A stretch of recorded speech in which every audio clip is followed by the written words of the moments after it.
Alhamdulillahi Rabbil Alameen wassalatu wassalamu ala rasulihil kareem amma ba'd. In the last lesson we talked about Makharij Al-Huruf. Today we're talking about specifically which letters come from which area. So we're going to be discussing the letters themselves in Makharij Al-Huruf. We're going to be discussing Al-Jawf and which letters come from the Jawf, Al-Halq and which letters come from the Halq, and Al-Fam. And we're actually going to stop in the middle of Al-Fam. We're not going to complete it. And we're also not going to get into Al-Khayshun. That's going to be in the next lesson. بإذن الله تعالى. والأخذ بالتجويد حتم لازم من لم يصحح القرآن آثم لأنه به الإله أنزلا وهكذا منه إلينا وصلا وهو أيضا حلية التلاوة وزينة الأداء والقراءة. As for the jawf, that empty space in your mouth and throat, then we have three letters that come from here. Al-alif al-maddiyya, al-waw al-maddiyya, and al-ya al-maddiyya. The alif, waw, and ya, lengthening letters. Not any waw, not any ya, that waw that lengthens, the ya that lengthens. E, woo, and of course the alif, Where do these letters come from? They come from the jawf. It's not really from the tongue or the teeth or the lips or the throat. It's just coming from the jawf, that empty space in your jawf. And we talked about how it's emitted with, of course, the vibration of the vocal cords, right? Your vocal cords vibrate, and as a result, with a certain position of the tongue and lips, we're going to see in just a second, these letters are emitted. Now, just a side note, the waw and the ya, they have their own makharij. They have a makharij. The reason why we're not including them with the ya and waw maddiyya is because there's minimal pressure on those organs. So for example, the waw comes from the lips. Wa, wu, we. But when I do the waw al-maddiyya, there's not that much pressure on my lips. I'm just saying, ooh, I'm not really squeezing on my lips. So for that reason, they consider the waw al-maddiyya to be from al-jawf and not just from the lips. Same thing with the ya. Now, as for the alif, again, we covered this in the last lesson, but I'll just repeat it. So with the vibration of the vocal cords, and the tongue in resting position, you open your mouth and you're pronouncing the alif, al-maddiyya. Fa, sa. I'm extending that alif, it comes from the jawf. And with the waw, we said that we're going to make a circle with our lips, dumma shafatain, and raise the back of our tongue. U, qu, fu. This is the waw, al-maddiyya. U. And as for the ya, you raise wasatul lisan, the middle of your tongue, and you drop your jaw. E. This is the ya al-maddiyya. Now, as for the throat, huruf al-halq, you have hamza ha, ayn ha, ghayn kha. And memorize them in this order, makes it easier for you. Hamza ha, ayn ha, ghayn kha. In this order, because this is the different levels of the halq, and also for ahkam al-noon, this is going to help you in ahkam al-noon. You have Hamza and Ha, which come from the farthest part of your throat. Aqsal halq. Aqsal halq. Hamza, Ha. That's why we group them together. And they come from the area of al-awtar al-sawtiyya, like we said before. Right around the area of the vocal cords is where the Hamza comes from. Now, the Ha is emitted by the partial opening of your vocal cords. They partially open, as you see in the diagram. That's the Ha. Ha, hu, he, partial opening. Whereas the Hamza, the vocal cords are actually shut and you open them. The separation of the vocal cords is how you emit the Hamza. You say u, e. And for the Hamza sakin, it's actually the closing of the vocal cords. Sama, sama. Just closing the Hamza, that's the Hamza. That's it. You don't need to do anything extra. You need to let out any air with the Hamza. You don't need to do qalqal on the Hamza, nothing. Sama, sama, like some people do to show you there's a Hamza there. We already know there's a Hamza there if you cut off the sound. You said sama, that means there's a Hamza. I didn't say sama, sama, with no Hamza. I said sama, that is the Hamza. Okay, so that's aqsa al-halq, the farthest part of your throat, Hamza and Ha. Then we have wasatul halq, the middle of your throat, right around lisan al-mizmar, the epiglottis, is the ayn and the ha. The ayn and the ha. And we have the closest part of the halq, the closest part, adna al-halq, which is the ghain and the kha.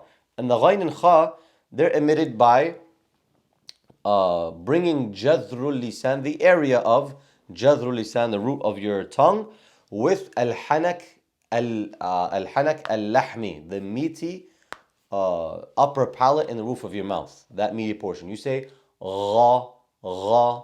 You say kha, kha, khu, khi, gha, ghu, ghi. This is where they come from al-adn al-halq, with the kha being slightly higher in the roof of your mouth than the ghain. Now, as for the mouth, we're not going to do it like the halq where we split it up by section. We're actually going to split it up by letters. So the qaf is emitted by the collision, tasadum, or taba'ud, separation of aqsa al-halq with al-hanak al-lahmi, the farthest part of your tongue with the soft palate. As you see in the diagram, you say qa, qu, qi, qa, qu, qi, where it's soft. You should feel that soft palate. If you're too close, ka, ku, ki. If you see air coming out, you're probably on the hard palate. You should be on the soft palate for the qaf. As for the kaf, you use aqsa lisan, the same part of your tongue, with al-hanak al-lahmi and al-hanak al-azmi, meaning where they meet. Where it's soft and hard in the roof of your mouth, right in the middle, is where the kaf comes from. You say ka, ku, ki. So when you have a qaf next to a kaf, yeah, they're very similar letters, but the kaf is different. We got to move our tongue forward. Qa, ka, qu, ku, qi, ki. So I move my tongue forward using the same part of my tongue, but I move forward in the roof of my mouth, and I'd be able to pronounce the kaf. Right, as you can see in the diagram. The kaf, it comes from right in the middle there.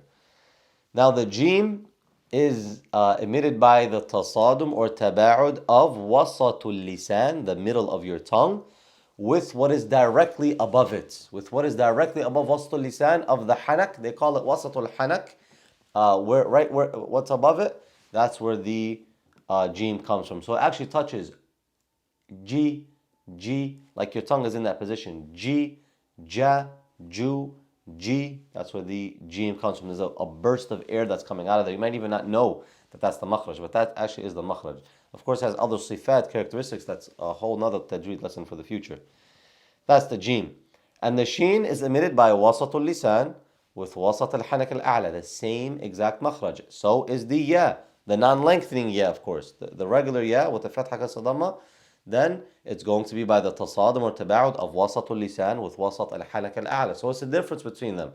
The difference is with the jim, your tongue is actually touching. With the ya, your tongue is actually far away from the roof of your mouth, and the sheen is in the middle. So it has some space, but it's not a lot of space.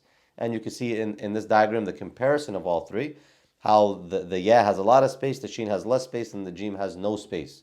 So even though it's the same makhraj, that's the difference between them. And we're going to end today's lesson with the dad, the very tricky letter.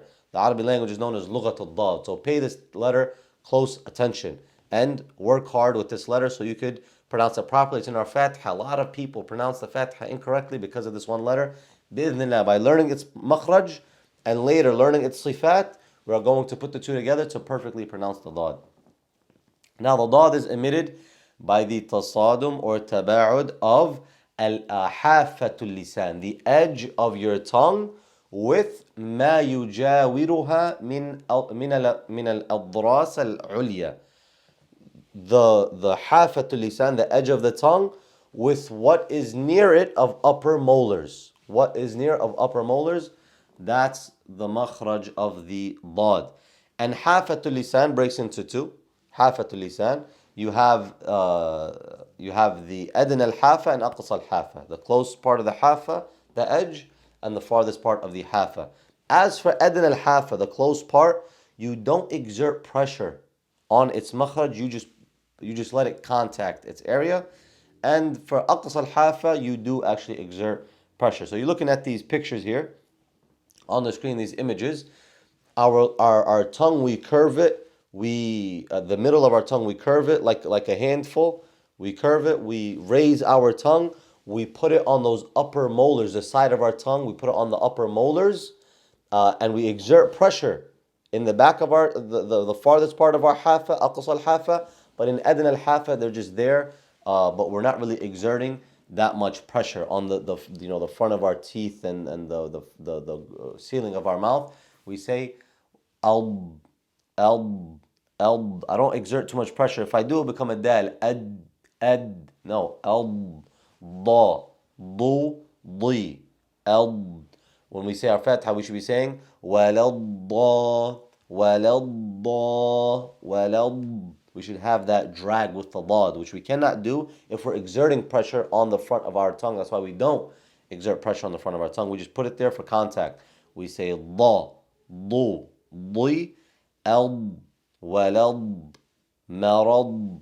And this is the law that's going to require a lot of practice. Just be conscious of it, be aware of it. Listen to a Dr. Ayman Suwaid, how he recites it throughout the Quran, and it's going to help you, bi'idhnillah, learn how to pronounce this letter. Nothing is difficult in the Quran. Make your attention for Allah subhanahu wa ta'ala, and He'll make it easier for you. This was half of the Huruf al-Fam. We're going to take the other half as well as the letters of the Khayshum in the next lesson. بإذن ta'ala. سبحانك اللهم وبحمدك أشهد أن لا إله إلا أنت أستغفرك وأتوب إليك.